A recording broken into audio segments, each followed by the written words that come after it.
ನಿಮಗೆಲ್ಲ ನೆನಪಿರ್ಬೋದು, ಕಳೆದ ವರ್ಷ ಇದೇ ಸಮಯಕ್ಕೆ ಕರೆಕ್ಟಾಗಿ ಇದನ್ನು ಅನೌನ್ಸ್ ಮಾಡಿದ್ವಿ. ಡಾಕ್ಟರ್ ವಿಷ್ಣುವರ್ಧನ ಅಮೃತ ಮಹೋತ್ಸವ ಅಂತ ಭಾಳ ದೊಡ್ಡ ಮಟ್ಟದಲ್ಲಿ ನೀವೆಲ್ಲ ಪ್ರಚಾರ ಕೂಡ ಕೊಟ್ಟಿದ್ರಿ.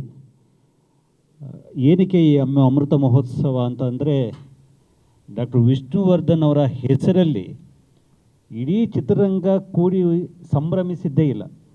ಅದು ಹಿರಿಯ ಪತ್ರಕರ್ತರು ತುಂಬ ಜನ ಇಲ್ಲಿದ್ದಾರೆ, ಅಭಿಮಾನಿಗಳು ಮಂಡ್ಯದಲ್ಲಿ ಸಂಭ್ರಮಿಸಿದ್ದಾರೆ, ಚಿತ್ರದುರ್ಗದಲ್ಲಿ ಸಂಭ್ರಮಿಸಿದ್ದಾರೆ.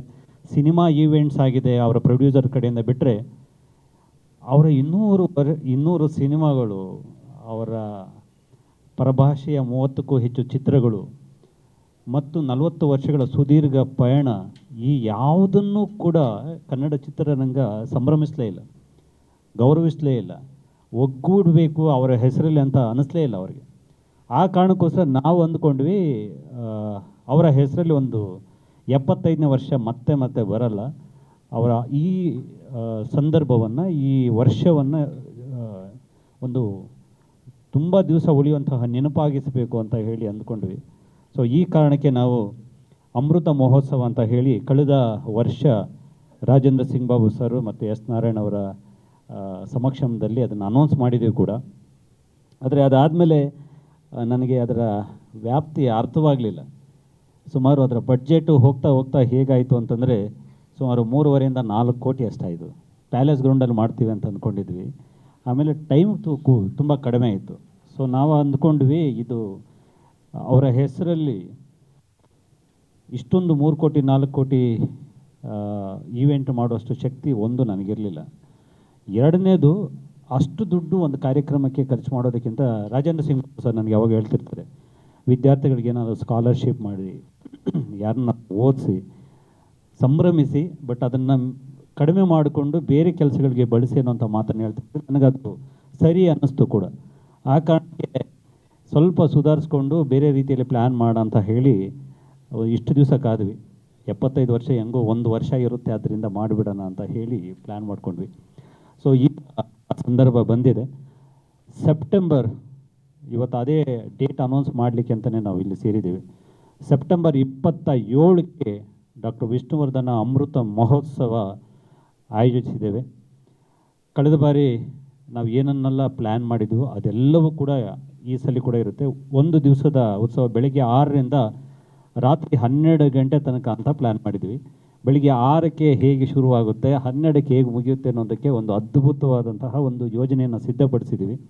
ಆ ಎಲ್ಲವೂ ಕೂಡ ಸೆಪ್ಟೆಂಬರ್ 6ಕ್ಕೆ ಮತ್ತೊಂದು ಪತ್ರಿಕಾಗೋಷ್ಠಿಯಲ್ಲಿ ಹಂಚ್ಕೋತೀವಿ. ಇವತ್ತು ನಿಮ್ಮ ಜೊತೆಗೆ ಡೇಟ್ ಅನೌನ್ಸ್ ಮಾಡೋದಿತ್ತು, ಅದನ್ನು ಹೇಳಬೇಕಾಗಿದೆ. ಮತ್ತು ನಮ್ಮ ಜೊತೆಯಲ್ಲಿ ಈಗಲೂ ಕೂಡ ಹತ್ತಿರ ಕೋಟಿ ರೂಪಾಯಿಯಷ್ಟು ಖರ್ಚು ಆಗ್ತಿದೆ. ಬಟ್ ಅಷ್ಟು ಮಾತ್ರ ಭಗವಂತ ನನಗೆ ಶಕ್ತಿ ಕೊಟ್ಟಿರೋದ್ರಿಂದ, ಮತ್ತು ಕೆಲವು ಗೆಳೆಯರನ್ನು ಕೊಟ್ಟಿದ್ದಾರೆ. ನನ್ನ ಭಾಗದಲ್ಲಿ ಸಿದ್ದರಾಜು ಅಂತ ಇರ್ತಾರೆ, ನಿಮಗೆ ತುಂಬ ಜನ ಗೊತ್ತಿರಬೇಕು. ಅವರದ್ದೇ ಆದಂತಹ ಸ್ವಂತ LED ಮತ್ತು ಸೌಂಡ್ ಸಿಸ್ಟಮ್ ಇರುವಂತಹ ರಾಜ್ ಇವೆಂಟ್ಸ್ ಅಂತ ಅವರು ಜೊತೆಯಾಗಿದ್ದಾರೆ. ಜೊತೆಗೆ ಮೋನಿಕಾ ಅಂತ ಹೇಳಿಬಿಟ್ಟು ಅವರು ನಮ್ಮ ಜೊತೆಯಾಗಿದ್ದಾರೆ. ಮತ್ತು ಇವರಿಬ್ಬರು ಇದ್ದಾರೆ. ಇನ್ನೂ ಸೇರಿಕೊಳ್ಳುವಂತಹ ಬಳಗ ದೊಡ್ಡದಿದೆ. ಅನಿವಾರ್ಯ ಕಾರಣಗಳಿಂದ ಇನ್ನೊಂದಷ್ಟು ಜನ ಬರಬೇಕಿತ್ತು, ಬರಲಿಲ್ಲ. ಬಟ್ ಮುಂದಿನ ಸೆಪ್ಟೆಂಬರ್ 6ರ ಪತ್ರಿಕಾಗೋಷ್ಠಿಗೆ ನೀವು ಭಾಳ ದೊಡ್ಡ ಜನ ಇಲ್ಲಿ ನೋಡ್ತೀರಿ. ಯಾಕೆಂದರೆ ಅವರೆಲ್ಲರೂ ಅವರ ಒಡನಾಡಿಗಳು. ಇಡೀ ಚಿತ್ರರಂಗವನ್ನು ಇವರಷ್ಟೇ ಒಗ್ಗೂಡಿಸಬಲ್ಲರು. ಇವರನ್ನು ಮುಂದೆ ಇಟ್ಕೊಂಡು ಇಡೀ ವಿಷ್ಣು ಸರ್ ಅವರ ಒಡನಾಡಿಗಳು, ಸಹವರ್ತಿಗಳು, ಅವ್ರ ಜೊತೆ ಸಿನಿಮಾ ಮಾಡಿದಂಥವರು ಎಲ್ಲರನ್ನೂ ಸೇರಿ ಒಂದು 25,000 ಅಭಿಮಾನಿಗಳ ಸಮಕ್ಷಮದಲ್ಲಿ ಕಾರ್ಯಕ್ರಮ ಆಗುತ್ತೆ. ಬೆಳಗ್ಗೆಯಿಂದ ರಾತ್ರಿ ತನಕದ ಕಾರ್ಯಕ್ರಮ. ಟೋಟಲ್ ಬೆಳಗ್ಗೆಯಿಂದ ಸಂಜೆ ತನಕ ಬಂದೋಗೋರ ಸಂಖ್ಯೆ ಮಿನಿಮಮ್ ಅಷ್ಟಿರುತ್ತೆ ಅಂತ. ಜಾಸ್ತಿ ಆಗಬೇಕು ಅಂತ ಅಂದ್ಕೊಂಡ್ರು ಕೂಡ ಅಲ್ಲಿ ನಂದಿ ಲಿಂಕ್ ಗ್ರೌಂಡಲ್ಲಿ ಅದು ಸಾಧ್ಯ ಇಲ್ಲ. ಅಟ್ ಎ ಟೈಮ್ ಒಂದು 5,000 ಜನಕ್ಕೆ ಅಷ್ಟೇ ಸೀಟಿಂಗ್ ಇದೆ. ಸೊ ಬೆಳಗ್ಗೆಯಿಂದ ಸಂಜೆ ತನಕ ಫುಟ್ಫಾಲ್ ಅಷ್ಟಿರುತ್ತೆ ಅಂತ ಬಿಟ್ಟು ನಾವು ಅಂದ್ಕೊಂಡಿದ್ವಿ. ಅದು ನಮಗೆ ಇದುವರೆಗೂ ಗೊತ್ತಿರೋಂಥದ್ದು. ನಾವು ನೋಡಿದ್ದೀವಿ ಆ ಸಂಖ್ಯೆನ.